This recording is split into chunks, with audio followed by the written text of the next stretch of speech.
የአላህ መልእክተኛ አለይሂ ሰላም ከአካላቸው በሚወጡ ነገሮች ተበሩክ ያደርጉ ነበር ሰሃቦች። ምሳሌ አክታ፣ ምራቅ። የአላህ መልእክተኛ አይተፉም። ልክ ሲተፉ ምራቅ ሲተፉ አክታቸውን ሲተፉ ሰሃቦች እንደ ኃይለኛ በረኛ ተወርውረው ይይዛሉ። መሬት ላይ ጠብ ብሎ አያውቅም። የሚገርመው ነገር አብዱላህ ኢብኑ ዙበይር ይመስለኛል ዋግምት የተደረጉበት ወይም ደግሞ ኖርማል ደማቸውን አርቀህ ድፋው ብለውት አርቆ ወስዶት በቃ አድርጎ መጨረሻ ላይ መጣ። ግጥም አድርጎ ጠጥቶት መጣ። ይሄ ትክክለኛ ነገር ነው። ጠጥቶት መጣ። ደፋኸው አሉት። አዎ የደፋኸው ያ ረሱላህ ሰው ማይደርስበት ቦታ ላይ አላሉኝም አላቸው። አዎ እዛ ደፋኸው። አዎ ከዛ ሳይኮሎጂካሊ ሰዎችን ይረዳሉና የአላህ መልእክተኛ ለአለከ ሸሪተሁ ጠጥታው ነው አሉት። ከዛ ፈራ ተባብሎ አዎ አላቸው። ምን አሉ የአላህ መልእክተኛ? ኢደም ከሱ ደም ጋር የተዋሃደበት የሆነ ሰው የጀሃነም እሳት አይልከውም አሉ ያላህ።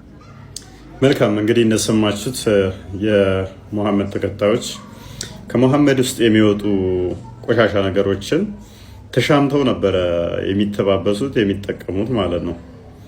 እንደምታዩት ሐዲሱን ህፃናትንም አፋቸው ውስጥ ለሃጩን አክታ ራሱ ኡስታዙ እንዳለው ህፃናት ሲወለዱ አክታ ቱ እያለ ይግታቸው ነበረ። ልክ ምራቁን ሊተፋ ሲል ተሻምተው እንደ ፈጣን በረኛ ተወርረው ነው የሚቀልቡት ያለው ሐዲሱ ያውና ቡሃሪ 27:31 ላይ ይገኛል። እንደዚህ ይላል በአላህ whenever Allah's messenger spat, the spittle would fall in the hand of one of them, i.e. the Prophet's companions, who would rub it on his face and the skin. ልክ አክታውን ቱ ሲል ከተከታዮቹ የአንደኛው እጅ ላይ ነው የሚወድቀው ይላል። ተወርውረው በእጃቸው ይዙታል አክታውን ማለት ነው። ከዛ ፊታቸውን ሰውነታቸውንም ይተባበሱበታል።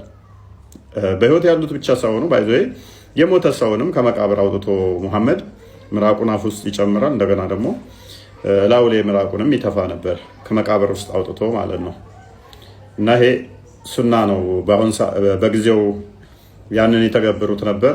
ያውኖቹም ቢኖሩ እንግዲህ የሙሐመድን ደም ይጠጣሉ፣ ምራቁን ደግሞ ይተባበሳሉ።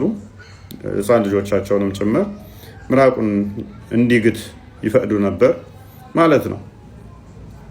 እንግዲህ ከዚህ የምንረዳው ምን ያህል ሙሐመድን እንደ አምላክ እንደቆጠሩት እንደ አምላክ እንዳዩት ከሱ የሚወጣ ቆሻሻ ነገር እንኳን መሬት እንደማትወድቅ ካካውንም ሊበሉ ሲሻሙ ሲፈልጉ እንደሚያጡ የሚያሳዩ ኪታቦች አሉ። ብዙ በርካታ ኪታቦች አሉ።